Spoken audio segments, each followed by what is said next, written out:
Welcome back. Joining us virtually is friend of the show, Cheval. Thank you so much for being here with us today. Pleasure. Thank you for having me. Of course. And if you at home, you're meeting her for the first time today, Cheval became a highly sought after luxury bridal designer who essentially lost control of her designs and her birth name after her former employer sued her. But this, Cheval, didn't stop you. You pivoted, you rebranded, and since we last spoke, some new developments in this ongoing legal battle. What's going on with you right now?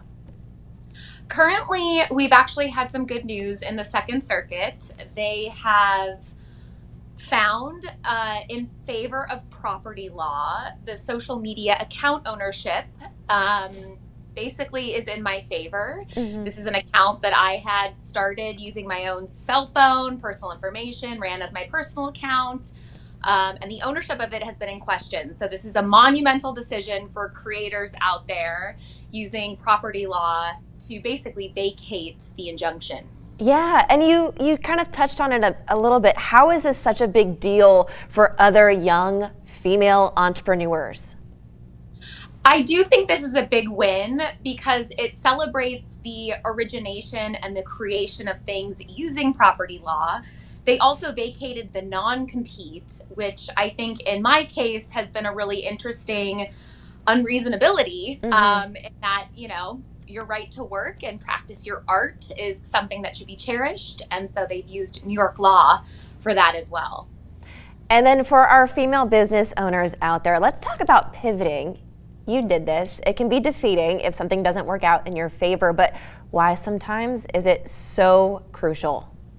I think celebrating a good shape shift is a wonderful thing.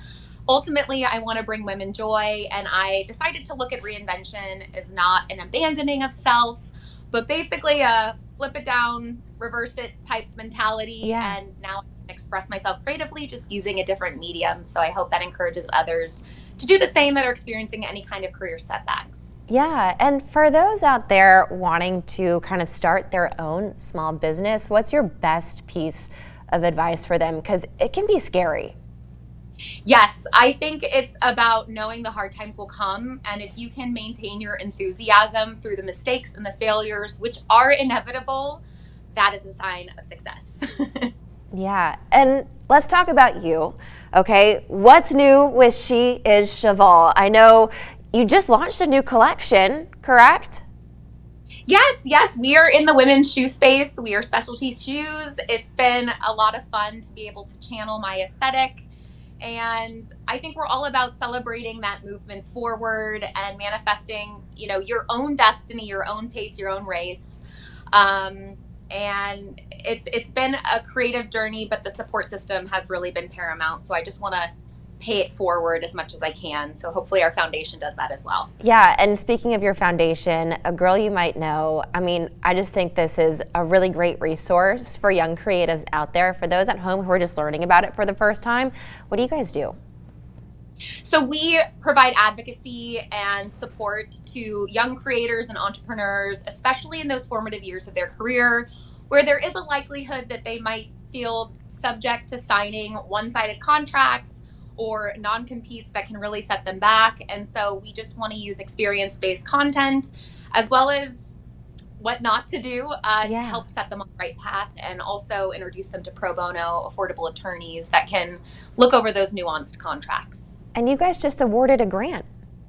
We did. We awarded our very first grant winner, Emily Baggerly. She is a website developer and she's also a dancer. So Nice. We are celebrating her journey and wishing her well in all of her endeavors as she's new to the space, and we're excited to be able to provide that lifeline.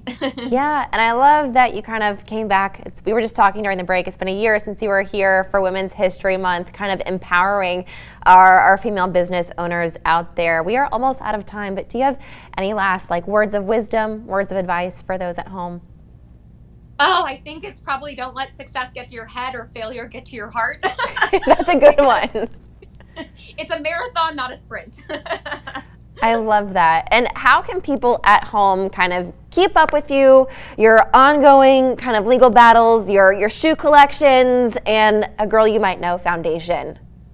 Absolutely. We use Instagram quite a bit. So at She is Cheval is our Instagram. I have All That Glitters on the Gram as my personal account, and then A Girl You Might Know Foundation .com or .org. And then yeah, I mean we're e-commerce, so you can shop us online, of course. But our foundation has been, I think, very heartwarming to our journey and given us a lot of mission. And do you guys need donations for that foundation? Of course, I wouldn't say no. And that goes to your grants, right? And some services? Yes, it does. It goes to facilitating content and all kinds of curriculum for young entrepreneurs and artists, and providing those connections to attorneys that can help them on their way. Well, Cheval, thank you so much for hanging out with us virtually and kind of sharing your wisdom and advice to our friends at home. If you at home want to learn more, head to our website, KADN.com. Stay with us.